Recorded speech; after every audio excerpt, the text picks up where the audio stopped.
അല്ല ഇതെങ്ങോട്ട് ബാഗൊക്കെ എടുത്തിട്ട് പാക്ക് ചെയ്ത് പോന്നേ? ആ അവരെന്നല്ലേ ഹണിമൂണിന് പോകുന്നത്, നീ അതറിഞ്ഞില്ലേ? ഹണിമൂണോ? ശരത്തേട്ടൻ എന്നോടൊന്നും പറഞ്ഞില്ലല്ലോ.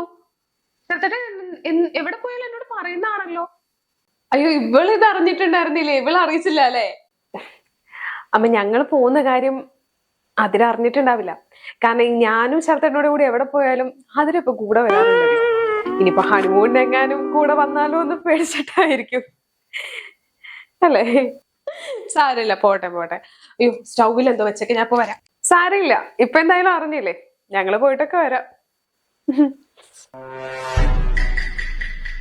ഓഹോ, എന്റെ അടുത്തപ്പോ ചോദിക്കാൻ പറയുന്ന ചെയ്യാതെ ഹണിമൂണിനും പോവാണോ?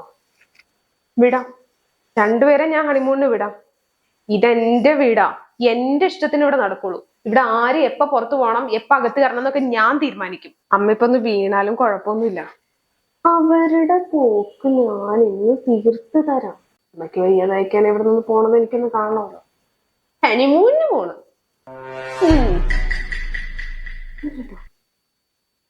വന്ന് വീഴ്.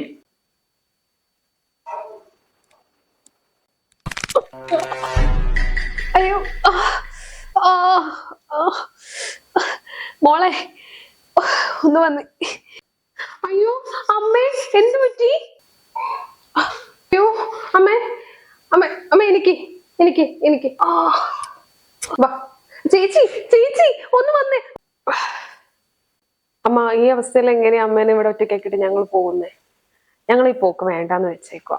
മോളെ അതൊന്നും സാരമൊന്നുമില്ല, നിങ്ങൾ രണ്ടുപേരോടും പോയിട്ട് വാ. അമ്മയുടെ കാര്യത്തിന് എന്തിനാ ടെൻഷൻ അടിക്കുന്നേ? അതിന് മാത്രം ഒന്നും പറ്റിയൊന്നും ഇല്ലല്ലോ. അല്ലമ്മേ അതെങ്ങനെ ശരിയാവുന്നേ?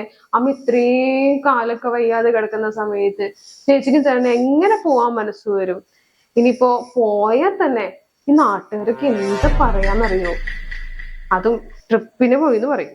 അമ്മയ്ക്ക് വയ്യാണ്ട് കാലുളുക്കി കിടക്കുമ്പോ ആരെങ്കിലും ട്രിപ്പിന് പോവോ? വെറും ട്രിപ്പിനാണോ പോണ്? ഹണിമൂൺ ട്രിപ്പിനൊക്കെ പോയി പറഞ്ഞ മോശനിയടല്ലേ അമ്മേ? അല്ലമ്മ ശരിയാവില്ല, ഞങ്ങള് വേറൊരു ദിവസം പൊക്കോളാം. ആരാണ് ഈ നാട്ടുകാര്? നാട്ടുകാരാണ് എനിക്ക് ചെലവിനായിരുന്നേ? അവരാണ് എന്റെ കാര്യങ്ങൾ നോക്കണേ അല്ലല്ലോ. അവര് പോയിട്ട് വരും, നീ അതിനകത്ത് കൂടുതൽ അഭിപ്രായം ഒന്നും പറയണ്ട.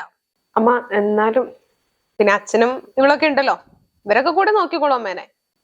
അല്ല എനിക്ക് കോളേജിൽ പോകണം, എനിക്ക് എക്സാം ആയി, എനിക്ക് സ്പെഷ്യൽ ക്ലാസ് ഒക്കെ ഉണ്ട്. പിന്നെ നിന്റെ പറച്ചിൽ കേട്ട് കഴിഞ്ഞാ നീ കോളേജിൽ പോയി പഠിച്ചിപ്പോ IPS ആവുന്നുള്ള രീതിയിലാണ്. നീ 2-3 ദിവസം കോളേജിൽ പോകുന്നില്ല, നീ ഇവിടെ ഇരുന്ന് എന്നെ നോക്കും, ഇവിടുത്തെ വീട്ടിലെ സകല പണിയും ചെയ്യും.